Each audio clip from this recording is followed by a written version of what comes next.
Hello again, 7th grade. I will read Chapter 8 to you now. Chapter 8. Then what did he say? What did he say, Frau Schmidt, when you told him you thought we were verschleppt? Maria, dear, he just sat with his face in his hands for what seemed to Grandma and me hours. I tell you, I never felt so sorry for anyone in my whole life. Did he believe you right away? Did he ask if there wasn't a chance you were mistaken? Maria asked again. She had to know if Hans would make any attempt to find them. Frau Schmidt broke down and cried again into her already dripping handkerchief. If only I had known! If only I had known!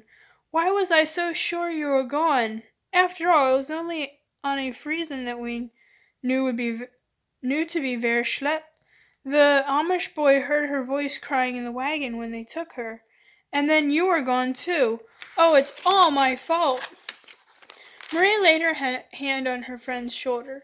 Please, Frau Schmidt, don't blame yourself like that.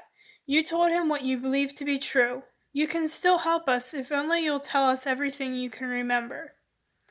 Again, the older woman tried to collect herself. Well, I'll tell you everything I can recall. But you must spend the night here, and we will try to make you as comfortable as we can while Grandma and I try to remember. She spread out the ragged coat on the floor and made a bed for the sleeping Rosie. Here, Hansi, you lie down beside your sister. But I want to hear everything too, Hans objected. It angered him to be treated like a baby. So they went on into the night, Maria and Hansi cross-examining the two women, the women frowning in the dark as they tried to grasp every possible straw of memory that might help the Penner family. They described the rumors of Tante Annie's departure, the gossip that Maria and the children had been taken along, Hans's despair, the gift they had given him, his parting words about trying to find them. Surely he wouldn't do that, Frau Schmidt. Surely he knows the futility of going into Siberia. Anguish filled Maria's heart. Oh, isn't this frightful? What if poor Hans risks his life to find us in Siberia? I'm so confused, I don't know where to turn. But he won't. I'm sure he won't, Frau Schmidt consoled her. I wish I could remember just how he said it. Were you able to hear him, Grandma? He said, let me see. It would be suicide. That's what he said, and I had this distinct feeling that he would not really do it. Her words soothed Maria, and they all lay thinking. Frau Schmidt suddenly broke the pause. There was one thing I just can't quite understand that he said. Something about if I can't drink the cup that she drinks. When I gave him a cup of coffee, that's what he said, and then he pushed it away. Maria choked when she heard that. For in one warm moment, Hans seemed very near, dear, loving Hans. Why, what he had said sounded like a scripture quotation. It was almost like what Christ had said in Gethsemane. Yet her Hans did not know Christ, the one who would make his burden lighter. Her pity for him, thinking that she and the children were suffering, was harder on her than her own dilemma. Morning followed too closely on the heels of that disappointing night. Maria and the children slept a little longer than they ordinarily would have, for they ached with fatigue and knew there would be no guarantee of a bed in the evening. You feel you must be on your way, that you don't dare take another day of rest? Frau Schmidt wanted to know as she shared bread with the Penners that morning. I can see no point in waiting. Hans and I had always planned to go westward as soon as possible. We wanted to find a temporary home in the country where life would be more wholesome for the children. She broke in three pieces the bread her friend had offered her. If I could only remember the route Hans had penciled on his map. One night we lay awake with a candle making plans, trying to decide how soon we could afford to make the trip. Hans had a small map, but I believe he has it in his billfold. Mamma! Hansi had been very silent and thoughtful, listening to her plans with sharp interest. Mama, I was listening that night. Papa was planning to go by way of Heukelingen. And again, I probably butchered that pronunciation of it. I'm just sure. Maria laughed in spite of herself. You were supposed to be asleep, but are you sure, Hansi? Maybe we'll find him if we take that route. Rosie's eyes sparkled with hope. We'll look for him all the time we're walking, won't we? She asked eagerly, and Maria was glad to see that she was once more herself after her night's rest. Ursula Schmidt would never really forgive herself for misinforming Hans.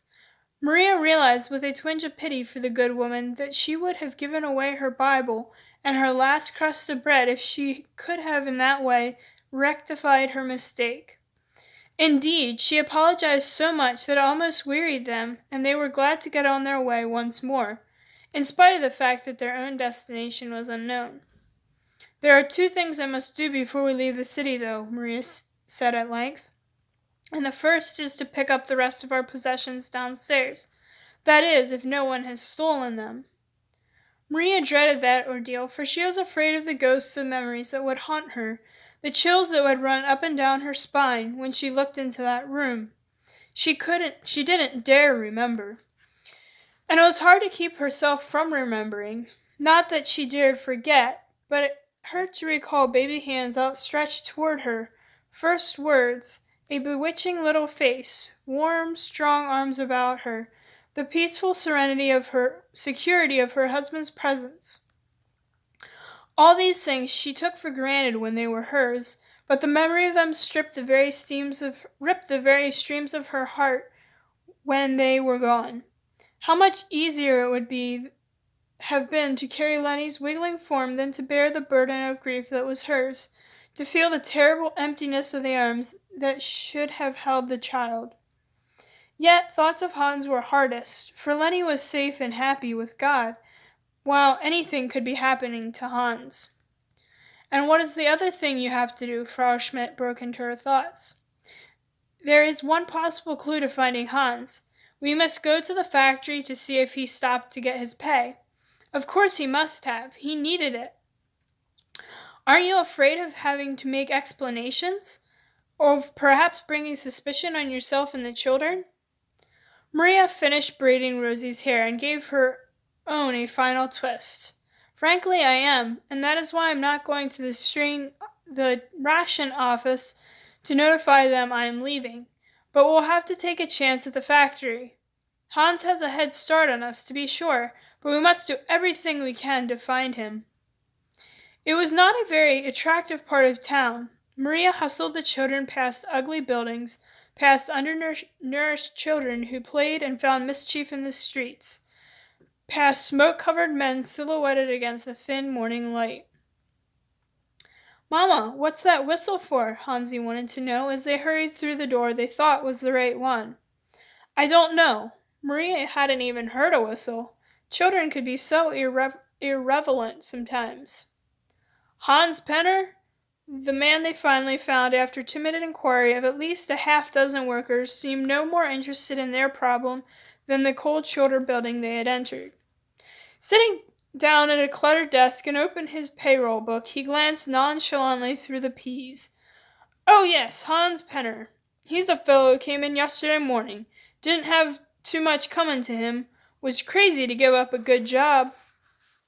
Maria almost jumped. Then he did leave? Where did he go? The man stared at her incredulously. How do I know where he went? Do you think he told me his life history? Risking his ill humor, Maria pressed the point. Would anyone know? He's my husband. I must find him. The tears in her voice did not help. Slapping the pages of his book together, the man lighted a cigarette.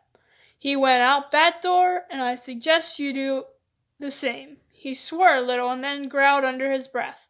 Those horrid refugees are surely a nuisance. Well, what now? Hansi's lower lip trembled as he looked at his mother's pained face. He stood on the sidewalk with his hands on his hips, his eyes focused angrily on the door. Wasn't he mean, Mother? Rosie asked softly. Why, he almost made me cry. He did make me cry, Maria thought, but I'm going to have to be strong for the children and keep my tears on the inside. I just hope something terrible happens to that man sometime, Hansi sulked. Something awful like. Hans. I didn't really mean it, the boy backed up, but he was so hateful. I wonder how he'd feel if... Maria took her son by the shoulders and gave Rosie a gentle push. We must be going, children, she said sternly, bracing herself for another long day of walking. We'll head for Heukelingen and see how far we can get along. But keep your eyes open for Papa. He may not have left Crowder yet. But where will we sleep tonight, Mama, if we don't find him? God will find us a bed somewhere. Her voice trailed off in uncertainty, and then she realized again what a hypocrite she was before her children. Looking down at her thin-peaked offspring, she saw the same fears, the same perplexity, the same grief that stalked her mirrored in their faces. It was not right that it should be so. I must have more faith in God, she thought as they made their way out of Crowther, once more feeling the ground beneath them through their paper-thin shoe soles. Once more homeless nomads tramping toward an unknown future. I must trust in God. I must. I must. I must. And that is the end of chapter 8. And again, you will need to read chapters 9 and 10 on your own and do lesson 4, numbers 1 to 26, I believe. It is. So have a great day, 7th grade.